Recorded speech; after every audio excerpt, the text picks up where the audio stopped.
ಶ್ರೀ ಗುರುಭ್ಯೋ ನಮಃ. ಹರಿ ಓಂ.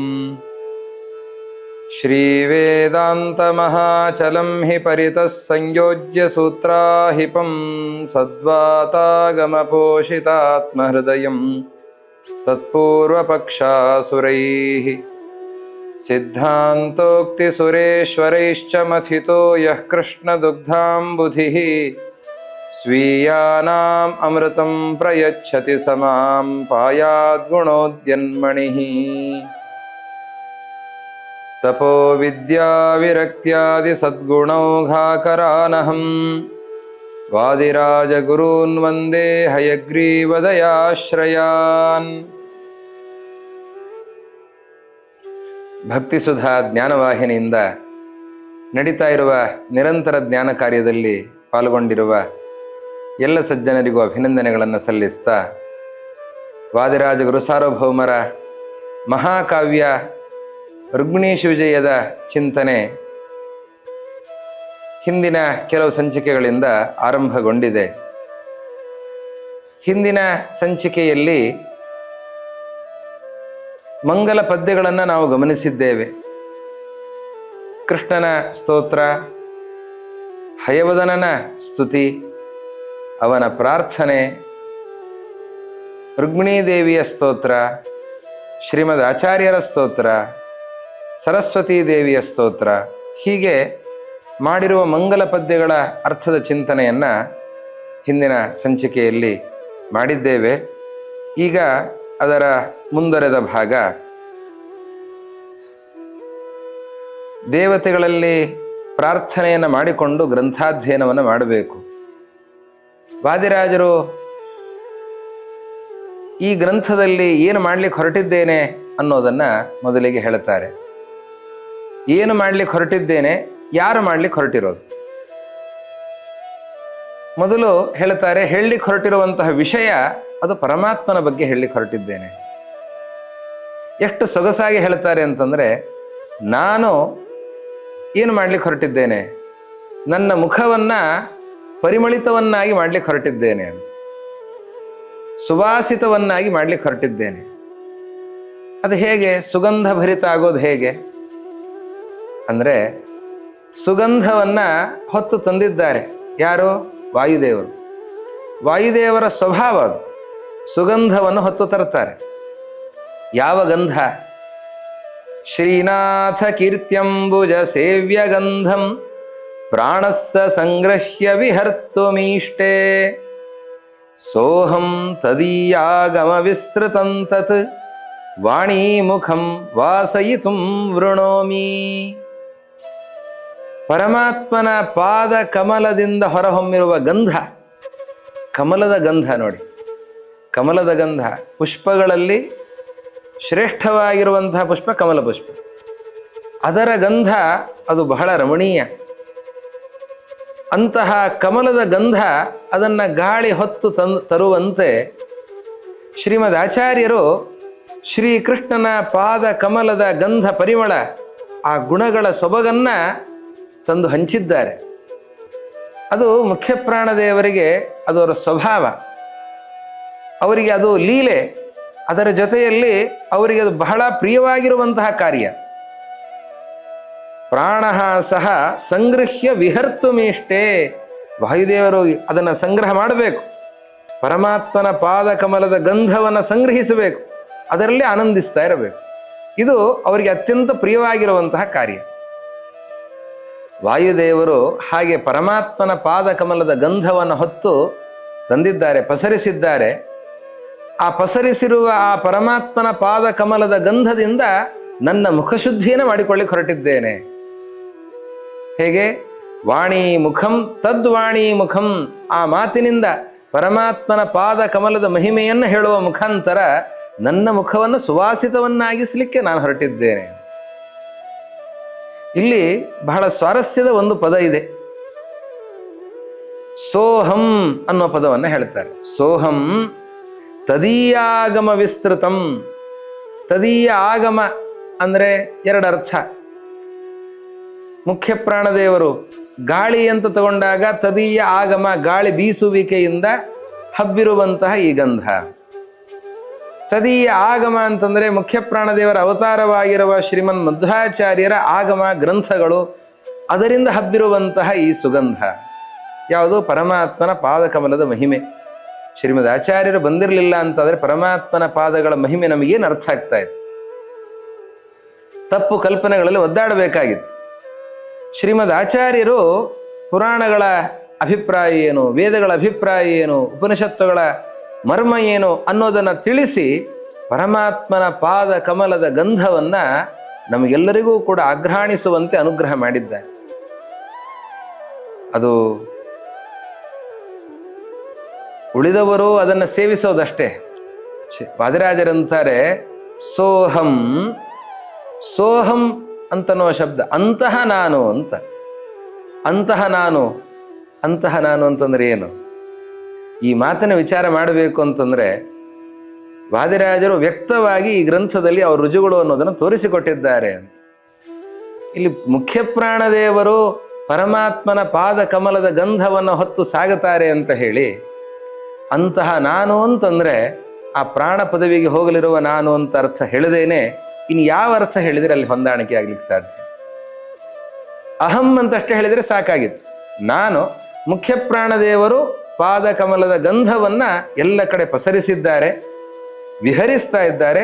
ನಾನು ಆ ಪರಮಾತ್ಮನ ಆ ಪಾದ ಕಮಲದ ಗಂಧವನ್ನ ನಾನು ನನ್ನ ಮುಖದಿಂದ ಆ ಮಹಿಮೆಯನ್ನು ಕೊಂಡಾಡೋ ಮುಖಾಂತರ ನನ್ನ ಮುಖವನ್ನು ಕೂಡ ಸುವಾಸಿತವನ್ನಾಗಿಸ್ತಾ ಇದ್ದೇನೆ. ಸಾಕಾಗಿತ್ತು. ಅಹಂ ಅಂತ ಹೇಳಿದರೆ ಸಾಕಾಗಿತ್ತು. ಆದರೆ ಅಹಂ ಅಂತ ಹೇಳಿದ್ದೇನೆ, ಸಹ ಅಹಂ, ಅಂತಹ ನಾನು. ಅಂತಹ ನಾನು ಅಂತಂದ್ರೆ ಏನು? ಆ ಪ್ರಾಣ ಪದವಿಗೆ ಹೋಗಲಿರುವ ಅಂತಹ ನಾನು ಅಂತ ಅರ್ಥ ಆಗುತ್ತೆ. ಅದಲ್ಲದೇನೆ ಬೇರೆ ಯಾವ ಅರ್ಥವನ್ನು ಹೇಳಿದರೂ ಈ ಪದ್ಯದ ಅರ್ಥವನ್ನು ಹೊಂದಿಸಲಿಕ್ಕಾಗೋದಿಲ್ಲ. ಸೋಹಂ ತದೀಯಾಗಮ ವಿಸ್ತೃತಂ ತದ್ವಾಣಿ ಮುಖಂ ವಾಸಯಿತುಂ ವೃಣೋಮಿ. ಅದನ್ನು ನಾನು ಸ್ವೀಕರಿಸ್ತಾ ಇದ್ದೇನೆ. ನೋಡಿ ಎಷ್ಟು ಚೆನ್ನಾಗಿ ಪರಮಾತ್ಮನ ಪಾದ ಮಹಿಮೆಯನ್ನು ಹೇಳ್ತೇನೆ ಅನ್ನೋದನ್ನ ಕಾವ್ಯಮಯವಾಗಿ ಎಷ್ಟು ಸೊಗಸಾಗಿ ಹೇಳ್ತಾರೆ. ಗಾಳಿ ಎಲ್ಲ ಕಡೆ ಕಮಲದ ಗಂಧವನ್ನ ಪಸರಿಸುವಂತೆ ಮಧ್ವಾಚಾರ್ಯರು ಪರಮಾತ್ಮನ ಪಾದ ಮಹಿಮೆಯನ್ನ ಎಲ್ಲರೂ ಅರ್ಥ ಮಾಡಿಕೊಳ್ಳುವಂತೆ ತಿಳಿಸಿಕೊಟ್ಟಿದ್ದಾರೆ. ಅಂತಹ ಪರಮಾತ್ಮನ ಪಾದ ಕಮಲದ ಮಹಿಮೆಯನ್ನ ನಾನು ನನ್ನ ಮುಖದಿಂದ ಹೇಳಿ ಅದರ ಮುಖಾಂತರ ವಾಕ್ಶುದ್ಧಿಯನ್ನು ಮಾಡಿಕೊಳ್ಳಿಕ್ಕೆ ಹೊರಟಿದ್ದೇನೆ. ಇಲ್ಲಿ ಅಹಂಕಾರ ಖಂಡನೆಯೂ ಇದೆ. ವಾಣಿ ಮುಖಂ ವಾಸಯಿತುಂ ವೃಣೋಮಿ, ನನ್ನ ಮುಖವನ್ನ ಪರಿಮಳಿತವನ್ನಾಗಿ ಮಾಡ್ಲಿಕ್ಕೆ ಹೊರಟಿದ್ದೇನೆ ಅಂತಂದ್ರೆ ವಾಕ್ಶುದ್ಧಿಗಾಗಿ ಹೇಳಲಿಕ್ಕೆ ಹೊರಟಿದ್ದೇನೆ. ಇಂತಹ ಮಾತನ್ನು ಹೇಳ್ತಾ ಯಾರು ನೀವು? ಸೋಹಂ ಅಂತ ಹೇಳಿದರು. ಇನ್ನೂ ವಿಸ್ತೃತವಾದ ವಿವರಣೆಯನ್ನು ಮುಂದಿನ ಪದ್ಯದಲ್ಲಿ ಕೊಡ್ತಾರೆ. ಹಯಾಸ್ಯ ನಾಸಾ ಪುಟ ಜಾತವಾತ ವಿಘಾತ ಧೂತಾಘ ಪಲಾಲ ಜಾತಃ ಮುನೀಶ ವಾಗೀಶ ಸುತಸ್ಸುರಮ್ಯಾಂ ಹರೇಃ ಕಥಾಂ ಶಂಸತಿ ವಾದಿರಾಜ. ಹರಿಕಥೆಯನ್ನು ಹೇಳ್ತೇನೆ ಅಂತ ಪ್ರತಿಜ್ಞೆ ಮಾಡಿ ಹೊರಟಿರುವಂತಹ ವ್ಯಕ್ತಿ ಅದು ವಾದಿರಾಜರು. ವಾದಿರಾಜರು ಈಗ ಹರಿಕಥೆಯನ್ನು ಹೇಳಲಿಕ್ಕೆ ಹೊರಟಿದ್ದಾರೆ. ಯಾರು ವಾದಿರಾಜರು ಅಂತಂದ್ರೆ, ವಾದಿರಾಜ ಅಂತನೋ ಹೆಸರಿನ ಬೇರೆ ಇನ್ನೊಬ್ಬರು ಯಾರಿಗೋ ಈ ಕಾವ್ಯದ ಕೀರ್ತಿಯನ್ನ ಕೊಡೋದಲ್ಲ. ಅದಕ್ಕಾಗಿ ವಿಶೇಷಣವನ್ನು ಕೊಟ್ಟು ಹೇಳ್ತಾರೆ, ಮುನೀಶ ವಾಗೀಶ ಸುತಃ. ವಾಗೀಶರ ತನಯನಾಗಿರುವಂತಹ ವಾದಿರಾಜರು, ವಾಗೀಶ ಮುನಿಗಳ ವರಕುಮಾರರಾಗಿರುವಂತಹ ವಾದಿರಾಜರು ರಚನೆ ಮಾಡ್ತಾ ಇರುವಂತಹ ಈ ಕೃತಿ. ಇನ್ನೊಂದು ಮಾತನ್ನು ಹೇಳ್ತಾರೆ, ಈ ಕೃತಿ ನಿರ್ದುಷ್ಟವಾಗಿದೆ ಅಂತ ಹೇಳಬೇಕಾಗಿದೆ. ಅದಕ್ಕಂತಾರೆ ರಚನೆ ಮಾಡುವ ವ್ಯಕ್ತಿಯಲ್ಲೇ ದೋಷ ಇಲ್ಲ, ಕೃತಿಯಲ್ಲಿ ದೋಷ ಹೇಗೆ ಬರಲಿಕ್ಕೆ ಸಾಧ್ಯ ಅಂತಾರೆ ವಾದಿರಾಜ. ಯಾಕೆ ನಿಮ್ಮಲ್ಲಿ ದೋಷ ಇಲ್ವಾ ಅಂದರೆ, ದೋಷ ಬರಲಿಕ್ಕೆ ಅವಕಾಶನೇ ಇಲ್ಲ ನನ್ನಲ್ಲಿ. ಯಾಕೆ ಅಂತಂದರೆ, ಈ ಕುದುರೆ ಅದು ಹುಲ್ಲು ತಿನ್ನಬೇಕಾದ್ರೆ ಸ್ವಲ್ಪ ಗಾಳಿ ಹಾಕತ್ತೆ. ಗಮನಿಸಿದವರಿಗೆ ಅದು ಗೊತ್ತಿರತ್ತೆ. ಹಸು ಅಥವಾ ಕುದುರೆ ಅದು ಹುಲ್ಲು ತಿನ್ನಬೇಕಾದ್ರೆ ಮೊದಲು ಮೂಗಿನಿಂದ ಸ್ವಲ್ಪ ಜೋರಾಗಿ ಗಾಳಿಯನ್ನು ಹೊರ ಹಾಕತ್ತೆ. ಅವಾಗ ಏನಾಗುತ್ತೆ, ಆ ಹುಲ್ಲಿನಲ್ಲಿ ಏನಾದರೂ ಸಣ್ಣ ಪುಟ್ಟ ಕ್ರಿಮಿಗಳಿದ್ದರೆ ಅಥವಾ ಹೊಟ್ಟಿದ್ರೆ ಅದು ಹಾರಿ ಹೋಗುತ್ತೆ. ಅದಾದಮೇಲೆ ಆ ಹುಲ್ಲಿಗೆ ಬಾಯಿ ಹಾಕತ್ತೆ, ಆಮೇಲೆ ಹುಲ್ಲು ತಿನ್ನತ್ತೆ. ಇದು ಹಸು ಕುದುರೆ ಇದೆಲ್ಲ ಹುಲ್ಲು ತಿನ್ನುವ ಕ್ರಮ ಹಾಗೆ. ಈ ಕುದುರೆ ದೇವ, ನಾನು ಕುದುರೆ ದೇವನ ಹತ್ರನೇ ಇದ್ದೇನೆ, ಹಯಗ್ರೀವನ ಹತ್ತಿರದಲ್ಲೇ ಇದ್ದೇನೆ. ಆ ಹಯಗ್ರೀವ ಯಾವಾಗಲೂ ಉಸಿರಿಸ್ತಾ ಇದ್ದಾನೆ. ಆ ಹಯಗ್ರೀವನ ಹತ್ತಿರದಲ್ಲಿರೋದರಿಂದ ಅವನು ಉಸಿರು ಬಡಿತಾನೇ ಇದೆ ನನಗೆ. ಅವನು ಉಸಿರು ಬಡಿತಾ ಇರುವಾಗ ದೋಷ ನನಗೆ ಅಂಟ್ಲಿಕ್ಕೆ ಅವಕಾಶ ಎಲ್ಲಿದೆ ಅಂತಾರೆ ವಾದಿರಾಜರು. ಹಯಾಸ್ಯ ನಾಸಾಪುಟ ಜಾತ ವಾತ, ಹಯಗ್ರೀವನ ಮೂಗಿನ ಹೊರಳೆಯಿಂದ ಬಂದಿರುವಂತಹ ಆ ಗಾಳಿ ಏನಿದೆ ಅದರಿಂದ ವಿಘಾತ ಧೂತಾಘ ಫಲಾಲಜಾತಃ, ದೋಷಗಳ ಸಂಪರ್ಕ ಇಲ್ಲದಂತಹ ವ್ಯಕ್ತಿ ವಾದಿರಾಜರು ಮಾಡಿರುವಂತಹ ಕೃತಿ ಇದು. ಹೀಗಾಗಿ ರುಕ್ಮಿಣೀಶ ವಿಜಯದಲ್ಲಿ ದೋಷವನ್ನು ಹುಡುಕ್ತೇನೆ ಅಂತ ಯಾರಾದರೂ ಹೊರಟ್ರೆ ಅವನಂತಹ ಮೂರ್ಖ ಇನ್ನೊಬ್ಬ ಇಲ್ಲ ಅಂತ ಆಗತ್ತೆ. ಯಾಕೆ? ದೋಷ ಇಲ್ಲದ ವ್ಯಕ್ತಿ ರಚನೆ ಮಾಡಿರುವಂತಹ ಕೃತಿ ಇದು ಅಂತ ಅವರೇ ಹೇಳ್ತಾ ಇದ್ದಾರೆ. ಗ್ರಂಥದಲ್ಲಿ ದೋಷ ಬರಬೇಕು ಅಂತಾದರೆ ಗ್ರಂಥ ರಚನೆಯನ್ನು ಮಾಡಿರುವಂತಹ ವ್ಯಕ್ತಿಯಲ್ಲಿ ದೋಷ ಇರಬೇಕು. ಇನ್ನೇನಾದರೂ ರುಕ್ಮಿಣೀಶ ವಿಜಯದಲ್ಲಿ ದೋಷ ಕಾಣಿಸ್ತಾ ಇದೆ ಅಂತಂದರೆ ಅದು ಗ್ರಂಥದ ದೋಷ ಅಲ್ಲ, ದೋಷವನ್ನು ಚಿಂತನೆ ಮಾಡುವವರ ತಲೆಯಲ್ಲಿರುವಂತಹ ದೋಷ, ಅವರ ಹೃದಯದಲ್ಲಿರುವಂತಹ ದೋಷ ಅಷ್ಟೇ. ಹೀಗೆ ಇಂತಹ ವಾದಿರಾಜರು ರಚನೆ ಮಾಡಿರುವಂತಹ ಕೃತಿ ಇದು. ಸುರಮ್ಯಾಂ ಹರೇಃ ಕಥಾಂ ಶಂಸತಿ, ರಮಣೀಯವಾಗಿರುವಂತಹ ಶ್ರೀಕೃಷ್ಣನ ಕಥೆಯನ್ನ ವಾದಿರಾಜರು ಹೇಳ್ತಾ ಇದ್ದಾರೆ. ಅಹಂಕಾರ ಖಂಡನೆಯನ್ನು ಮಾಡಿಕೊಳ್ಳುತ್ತಾರೆ. ಪರಮಾತ್ಮನ ಕಥೆಯನ್ನು ಹೇಳ್ತೇವೆ ಅಂತಂದ್ರೆ ಪರಮಾತ್ಮನ ಕಥೆ, ಪರಮಾತ್ಮನ ಮಹಿಮೆ ಎಲ್ಲ ಗೊತ್ತಿದೆ ನಿಮಗೆ? ಗೊತ್ತಿಲ್ಲ ಅಂತಾರೆ ವಾದಿರಾಜರು. ಪರಮಾತ್ಮನ ಮಹಿಮೆಯನ್ನು ಪೂರ್ತಿಯಾಗಿ ತಿಳಿದವರು ಯಾರಿದ್ದಾರೆ? ಲಕ್ಷ್ಮೀದೇವಿಯು ಪರಮಾತ್ಮನ ಮಹಿಮೆಯನ್ನು ಪೂರ್ತಿಯಾಗಿ ತಿಳಿಲಿಕ್ಕೆ ಸಾಧ್ಯ ಇಲ್ಲ. ನಿಮಗೆ ಗೊತ್ತಿದೆ ಅಂತಂದ್ರೆ, ನನಗೆ ಪರಮಾತ್ಮನ ಮಹಿಮೆ ಚೆನ್ನಾಗಿ ಗೊತ್ತಿದೆ ಅಂತ ಯಾರಾದರೂ ಹೇಳಿದರೆ ಅವನಿಗೆ ಪರಮಾತ್ಮನ ಮಹಿಮೆ ಗೊತ್ತಿಲ್ಲ ಅಂತ ಅರ್ಥ. ವಾದಿರಾಜರಂತಾರೆ, ನನಗೆ ಗೊತ್ತಿಲ್ಲ ಪರಮಾತ್ಮನ ಮಹಿಮೆ, ಯಥಾಶಕ್ತಿ ಪ್ರಯತ್ನವನ್ನು ಮಾಡ್ತೇವೆ ಅಷ್ಟೇ. ಅಪಂಡಿತೇನಾಪಿ ಮಯಾರ್ಜಿತೇಯಂ ಮುಕುಂದ ಲೀಲಾ ಕವಿ ಕಂಠಮಾಲಾ ಅಕೌಶಲೇನ ಗ್ರಥಿತೇತಿ ಜಾತಿ ಪ್ರಸೂನ ಮಾಲಾಂ ಕಿಮು ಸಂತ್ಯಜಂತಿ. ನನಗೆ ದೇವರ ಮಹಿಮೆ ಪೂರ್ಣವಾಗಿ ಏನು ಗೊತ್ತಿಲ್ಲ, ಆದರೆ ನಾನು ಹೇಳಲಿಕ್ಕೆ ಹೊರಟಿರುವಂಥದ್ದು ಕೃಷ್ಣನ ಮಹಿಮೆಗಳನ್ನೇ. ಕೃಷ್ಣ ನಿರ್ದೋಷ, ನಿರ್ದೋಷನಾಗಿರುವ ಕೃಷ್ಣನ ಮಹಿಮೆಯನ್ನು ನಾನು ಹೇಳ್ತಾ ಇದ್ದೇನೆ ಅಂತಂದರೆ ಇದು ರಮಣೀಯವಾಗಿರುವಂತಹ ಪದ್ಯಗಳೇ. ಯಾಕೆ? ಪರಮಾತ್ಮನ ಬಗ್ಗೆ ಹೇಳುವಂತಹ ಪದ್ಯಗಳು. ಆದ್ದರಿಂದ ಈ ಕಾವ್ಯ, ಇಲ್ಲಿರುವ ಶ್ಲೋಕಗಳು, ಇಲ್ಲಿರುವ ಒಂದೊಂದು ಸರ್ಗಗಳು ಎಲ್ಲವೂ ಕೂಡ ಮಾನ್ಯವೇ ಆಗಿವೆ. ಯಾಕೆ ಅಂತಂದರೆ ಅದು ಪರಮಾತ್ಮನ ಮಹಿಮೆಯನ್ನು ಹೇಳ್ತಾ ಇರುವಂತಹ ಕಾವ್ಯ. ಆದ್ದರಿಂದ ಇದು ಶ್ಲಾಘನೀಯ, ಮಾನ್ಯ, ಎಲ್ಲರಿಂದಲೂ ಚಿಂತನೀಯವಾಗಿರುವಂತಹ ಕೃತಿ ಇದಾಗಿದೆ. ಸಜ್ಜನರಾದವರು ಇದನ್ನು ಸ್ವೀಕಾರ ಮಾಡ್ತಾರೆ. ಗೊತ್ತಿಲ್ಲದ ವ್ಯಕ್ತಿ ರಚನೆ ಮಾಡಿದ್ದು ಅದನ್ನು ನಾವು ಹೇಗೆ ಸ್ವೀಕಾರ ಮಾಡೋದು ಅಂತಂದರೆ, ತಿಳುವಳಿಕೆ ಇಲ್ಲದೆ ಇರುವಂತಹ ಒಬ್ಬ ವ್ಯಕ್ತಿ ಅವನು ಮಣಿಗಳನ್ನು ಪೋಣಿಸಿ ಒಂದು ಹಾರವನ್ನು, ರತ್ನದ ಹಾರವನ್ನು ಮಾಡಿದರೆ, ನವರತ್ನದ ಹಾರವನ್ನು ಮಾಡುತ್ತಾನೆ. ನವರತ್ನದ ಹಾರವನ್ನು ಮಾಡುವಾಗ ಅವನಿಗೆ ಹೆಚ್ಚಿನ ತಿಳುವಳಿಕೆ ಏನಿಲ್ಲ. ನವರತ್ನದ ಹಾರವನ್ನು ಮಾಡಿದ ವ್ಯಕ್ತಿ ತಿಳುವಳಿಕೆ ಇಲ್ಲದವನು ಅಂತ ಹೇಳಿ ನವರತ್ನದ ಹಾರವನ್ನು ಯಾರಾದರೂ ಪರಿತ್ಯಾಗ ಮಾಡ್ತಾರ? ನವರತ್ನದ ಹಾರ ಅದು ಎಂದಿಗೂ ಮಾನ್ಯವೇ. ಹಾಗೆ ನನಗೆ ದೇವರ ಬಗ್ಗೆ ಪೂರ್ತಿಯಾಗಿ ಗೊತ್ತಿಲ್ಲ ಅಂತಂದ ಮಾತ್ರಕ್ಕೆ ನಾನು ಮಾಡಿರುವಂತಹ ಕೃತಿ ಅದು ನವರತ್ನದ ಹಾರ, ಪರಮಾತ್ಮನ ಮಹಿಮೆಯನ್ನು ಹೇಳುವಂತಹ ಇದು ರಮಣೀಯವಾಗಿರುವಂತಹ ಕಾವ್ಯ. ಇದು ಕವಿ ಕಂಠಮಾಲಾ, ಕವಿಗಳ ಕೊರಳಿಗೆ ಅಲಂಕಾರವಾಗುವಂತಹ ಮಾಲೆ ಅಂತಾರೆ. ಕವಿಗಳು ಇದನ್ನು ಹೇಳಿ ಅವರ ಸಭೆಯನ್ನು ರಂಜಿಸ್ತಾರೆ, ಅವರು ಆನಂದ ಪಡ್ತಾರೆ. ಕವಿ ಕಂಠಮಾಲ ಅಂತ ಎಷ್ಟು ಚೆನ್ನಾಗಿದೆ ನೋಡಿ. ಕಂಠಮಾಲ, ಕಂಠಮಾಲ ಅಂದರೆ ನೆಕ್ಲೆಸ್, ಅದು ಕಂಠದಲ್ಲಿ ಇರುವಂಥದ್ದು, ಹೃದಯಕ್ಕೆ ಬರೋದಲ್ಲ. ಅಂದರೆ ಸಭೆಗಳಲ್ಲಿಯೂ ಕೂಡ ಇದನ್ನು ಹೇಳಿ ಅನೇಕರಿಗೆ ಆನಂದವನ್ನು ನೀಡುವಂತಹ ಕೃತಿ ಇದು ಕವಿಕಂಠಮಾಲ. ಇದನ್ನು ಕಂಠದಲ್ಲಿ ಧಾರಣೆ ಮಾಡಿಕೊಂಡು ಆನಂದಿಸ್ತಾರೆ ಸಜ್ಜನರಾದವರು. ಹೀಗೆ ಹೇಳ್ತಾ ವಿಷಯವನ್ನು ಆರಂಭಿಸ್ತಾ ಇದ್ದಾರೆ. ಕೃಷ್ಣಾವತಾರದ ಹಿನ್ನೆಲೆ ಏನು? ಕೃಷ್ಣ ಯಾಕೆ ಭೂಮಿಯಲ್ಲಿ ಅವತಾರವನ್ನು ಮಾಡಿದ? ಭೂದೇವಿ ಪರಮಾತ್ಮನಲ್ಲಿ ಪ್ರಾರ್ಥನೆಯನ್ನು ಮಾಡಿಕೊಂಡಿದ್ದಾಳೆ, ಅವಳಿಗೆ ತುಂಬ ಸಂಕಟ ಆಗ್ತಾ ಇದೆ, ಅದಕ್ಕೆ ಪರಮಾತ್ಮ ಅವತಾರವನ್ನು ಮಾಡಿದ. ಆ ಪ್ರಸಂಗವನ್ನು ವಾದಿರಾಜರು ಬಹಳ ಸೊಗಸಾಗಿ ಹೇಳುತ್ತಾರೆ. ಭೂದೇವಿ ಪರಮಾತ್ಮನಲ್ಲಿ ಪ್ರಾರ್ಥನೆ ಮಾಡಿಕೊಳ್ಳುತ್ತಾಳೆ. ಮೊದಲು ದೇವತೆಗಳ ಹತ್ರ ಹೋಗ್ತಾಳೆ, ಬ್ರಹ್ಮದೇವರ ಹತ್ರ ಹೋಗ್ತಾಳೆ. ಬ್ರಹ್ಮದೇವರು ಹೋಗೋಣ, ಪರಮಾತ್ಮನ ಹತ್ರನೇ ಹೋಗೋಣ ಅಂತ ಹೇಳಿ ಭೂದೇವಿಯನ್ನು ಕರೆದುಕೊಂಡು ಎಲ್ಲ ದೇವತೆಗಳನ್ನು ಕರೆದುಕೊಂಡು ಹೋಗ್ತಾ ಇದ್ದಾರೆ. ಹೋಗುವಾಗ ಭೂದೇವಿಯನ್ನು, ಹೀಗೆ ಬರ್ತೀಯ ನೀನು, ಸ್ವಲ್ಪ ಏನಾದರೂ ವೇಷ ಬದಲಾಯಿಸ್ಕೊಂಡ್ಬರ್ತೀಯ ಅಂತ ಕೇಳ್ತಾರೆ ಬ್ರಹ್ಮದೇವರು. ಹೇಗೆ ಬರಬೇಕು? ದೇವರಿಗೆ ಪ್ರೀತಿ ಆಗೋ ಹಾಗೆ ಬಾ ಅಂತ. ಅದಕ್ಕೆ ಭೂದೇವಿ ಗೋರೂಪದಲ್ಲಿ ಬರ್ತಾಳೆ. ಆ ರೀತಿಯಲ್ಲಿ ಗೋರೂಪದಲ್ಲಿ ಭೂದೇವಿ ಬರ್ತಾಳೆ. ಎಲ್ಲ ದೇವತೆಗಳು ಕೂಡ ಬಂದಿದ್ದಾರೆ.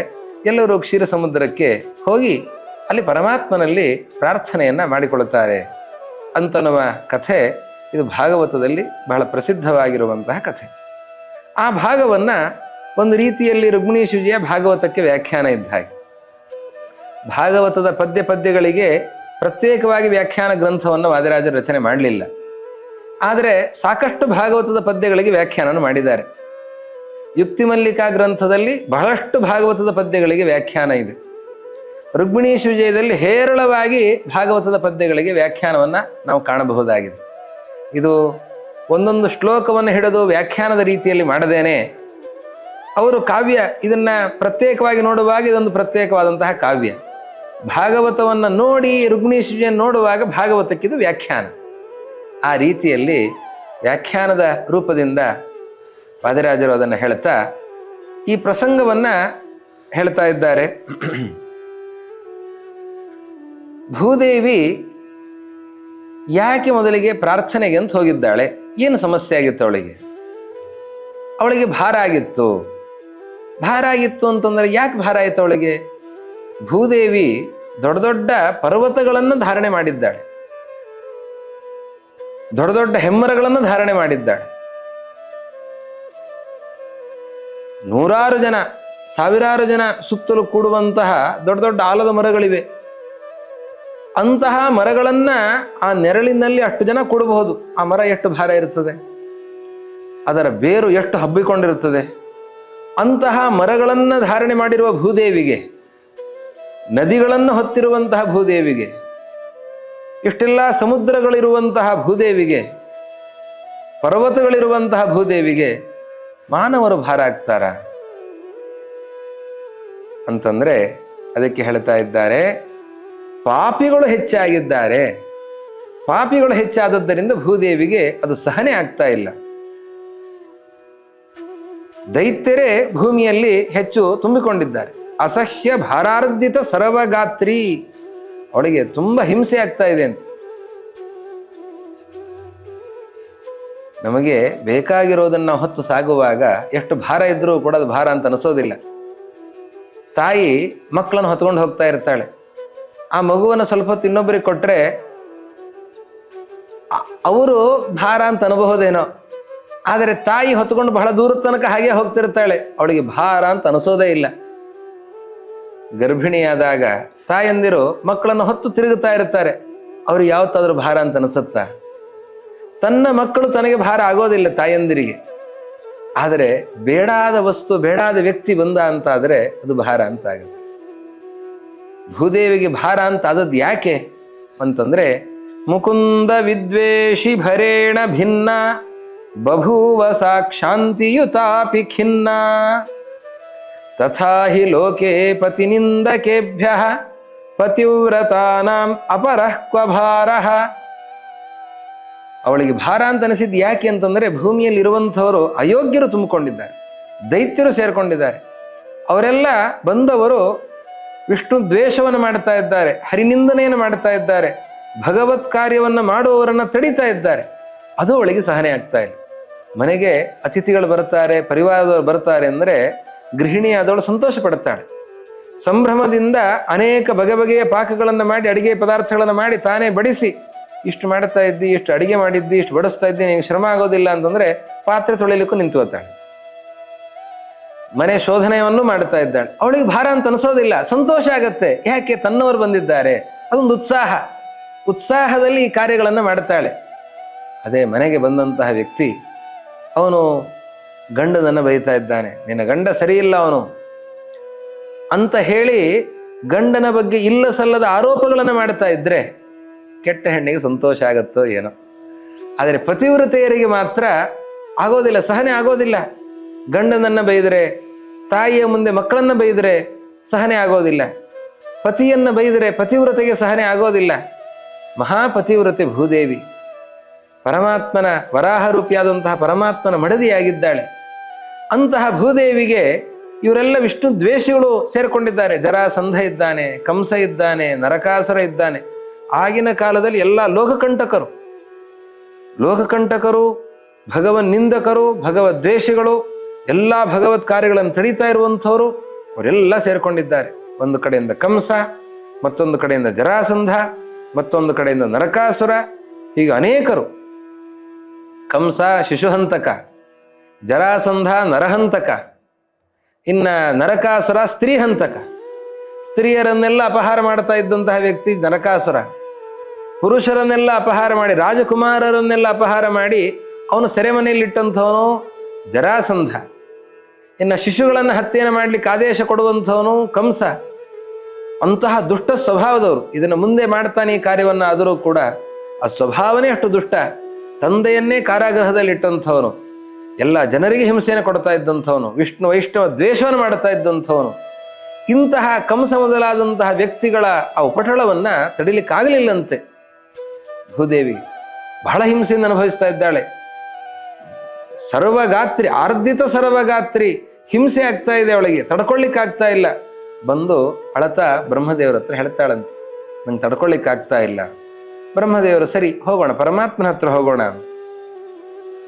ಅದಕ್ಕೆ ಪರಮಾತ್ಮನಿಗೆ ಅತ್ಯಂತ ಪ್ರಿಯವಾಗಿರುವಂಥದ್ದು ಗೋ ಬ್ರಾಹ್ಮಣ ಹಿತಾಯಚ. ಪರಮಾತ್ಮ ಗೋವುಗಳಿಗೆ, ಬ್ರಾಹ್ಮಣರಿಗೆ ಹಿತವನ್ನು ಉಂಟು ಮಾಡ್ತಾನೆ. ಯಾಕೆ ಅಂತಂದ್ರೆ ಗೋವುಗಳು ತುಂಬ ಸಾಧು ಪ್ರಾಣಿಗಳು, ಎಲ್ಲರಿಗೂ ಕೂಡ ಹಿತವಾದದ್ದನ್ನೇ ಬಯಸುತ್ತೆ. ಮನೆಯಲ್ಲಿ ಬೆಕ್ಕನ್ನು ಇಟ್ಕೊಳ್ಬಾರದು ಅಂತ ಹೇಳ್ತಾರೆ, ನಾಯಿಯನ್ನು ಇಟ್ಕೊಳ್ಬಾರದು ಅಂತ ಹೇಳ್ತಾರೆ. ಯಾಕೆ ಅಂತಂದ್ರೆ ನಾಯಿ ಅಮೇಧ್ಯವನ್ನು ತಿನ್ನುತ್ತೆ, ಬೆಕ್ಕು ಅದೆಲ್ಲಿಯೋ ಬಾಯಿ ಹಾಕಿ ಬರ್ತದೆ, ಎಲ್ಲೋ ವಿಷಕಾರಿಯಾದಂತಹ ಸರ್ಪಕ್ಕೂ ಬಾಯಿ ಹಾಕಿ ಬರ್ತದೆ. ಅದು ಬಂದು ಇಲ್ಲಿ ನಮ್ಮ ಮನೆಯ ಹಾಲಿಗೆ ಬಾಯಿ ಹಾಕಿತು ಅಂತಾದರೆ ಆವಾಗ ಹಾಲೆಲ್ಲ ಅದು ಹಾಳಾಗತ್ತೆ, ಅದನ್ನು ನಾವು ಬಳಸಲಿಕ್ಕೆ ಆಗಲ್ಲ. ಹಾಗೆ ಅದರಿಂದ ಬರುವಂತಹ ರೋಮ ಅದು ಎಲ್ಲವೂ ಕೂಡ ಆಹಾರದಲ್ಲಿ ಸೇರಿಕೊಳ್ತು, ನಮ್ಮ ಹೊಟ್ಟೆಯೊಳಗೆ ಸೇರಿಕೊಳ್ತು ಅಂತಾದರೆ ಅದು ವಿಷಕಾರಿ. ಅದು ಹಾಗೆ ಅದು ತನಗೆ ವಿಷಬಾಧೆ ಆಗಬಾರದು, ಅದನ್ನು ತಡ್ಕೊಳ್ಳುತ್ತೆ, ಅದರಲ್ಲಿ ಆ ಶಕ್ತಿ ಇದೆ, ಅದರ ನಾಲಿಗೆಯಲ್ಲಿ ಅಮೃತ ಇದೆ. ಆದರೆ ಇನ್ನೊಬ್ಬರಿಗೆ ಅದರಿಂದ ಹಿಂಸೆ ಆಗುತ್ತೆ. ಅಷ್ಟು ಮಾತ್ರ ಅಲ್ಲ, ಆ ಬೆಕ್ಕು ಅದು ಕೇಡನ್ನು ಬಯಸತ್ತಂತ. ಇವನು ನನಗೆ ಆಹಾರವನ್ನು ನೀಡುತ್ತಾ ಇದ್ದಾನೆ, ನಾನು ಬಿಟ್ಟು ಹೋಗುವಂತಿಲ್ಲ, ಇವನು ಒಳ್ಳೇದಾಗೋದು ಬೇಡ ಅಂತ ಹೇಳಿ ಕೇಡನ್ನು ಬಯಸತ್ತಂತ. ನಾಯಿ ಕೇಡನ್ನು ಬಯಸುತ್ತೆ. ಹೀಗಾಗಿ ಅಂತಹ ಪ್ರಾಣಿಗಳನ್ನು ಇಟ್ಕೊಳ್ಬಾರದು ಅಂತ ಶಾಸ್ತ್ರ ಹೇಳುತ್ತೆ. ಇವತ್ತು ಅನೇಕರಿಗೆ ಅದು ಪ್ರಿಯವಾಗಿರುತ್ತೆ, ಆದರೆ ಶಾಸ್ತ್ರ ಹೇಳುತ್ತೆ ಅದನ್ನು ಮನೆಯಲ್ಲಿ ಪೋಷಣೆ ಮಾಡಬಾರದು ಅಂತ.